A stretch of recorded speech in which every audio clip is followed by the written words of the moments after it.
acest lucru pe copii, nu numai din Chiarăiești, de toți copiii din țara noastră și din lume.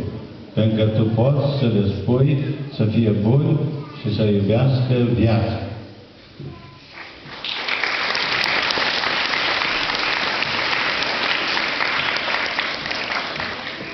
Îi mulțumim Preasfințitului pentru cuvintele frumoase care le-au adresat. V-a plăcut, nu? Și vedem aici și un alt părinte aici, parcă e mai grăsuț așa o leacă în părinte. Nu văd eu ghini, așa-i? Ia să-l întrebăm, că am auzit că părintele ăsta au fost în Kenya, adevărat? Ia să vedem, Moș Crăciun vine prin Kenya pe acolo sau numai pe România? Moș Crăciun vine peste tot, numai că acolo în Kenya nu are zăpadă și trebuie să meargă cu cămila. Mergi cu cămila. Și, moșule, vreau să spun un secret. Hai să spun la toți, da? Ca să audă toți. Copiii aceștia sunt tare buni. S-au rugat și pentru copiii de acolo din Kenya și nu numai, dar au făcut și renunțări. Mi-au dat și bănuți ca să le cumpăr dulciuri, biscuiți, medicamente și așa mai departe. Și jucării, că ei au zis că sunt prea mari de acum, nu se mai joacă. Ce zici? Ăștia, copiii aceștia merită multe daruri, nu? Merită foarte multe daruri. Au fost băieți buni, au fost copii buni și fetițe bune. Și să mai zic moș acum. Îți dă moș darul, îți dă...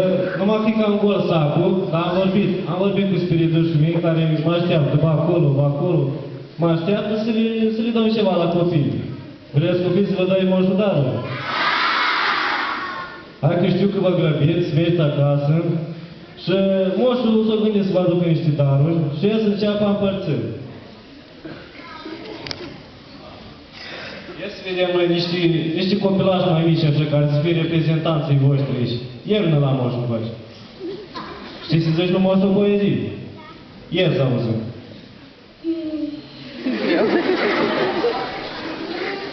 Hai obosă.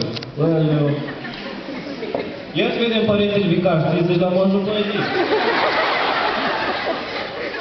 Dar nu se poate. Dar o rugăciune, știi? Nu se poate. Dar domnul Dascu, știi să ne cânte un cântecel?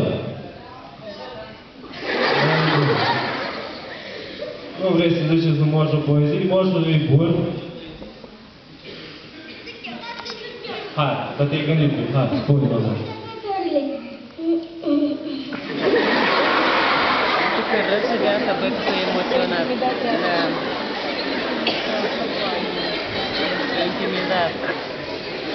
Așa micuță-i? Hai la moșul, spune poezii. Vine iarna, iată vine, cu ghețul și cu patine, vine iarna friguroasă, cu iepuri pe treangă. Iată-i pe deasupra mea, zboară primii fulgi de nea și șoptesc în dulce grai și poate să ani acesta-i. Bravo, bravo!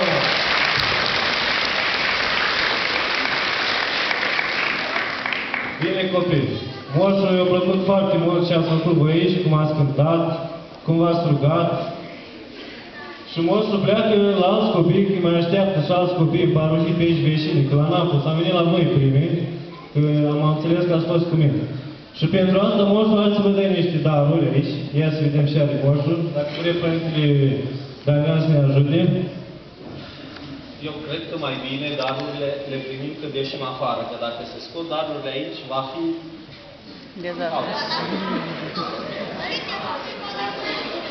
Și moșul va mai rămâne cu cei mici și cei mari deja să le dea voie celor mici să iasă pe ușă. Fiecare copil care este în biserică va primi câte un dar. Cei care nu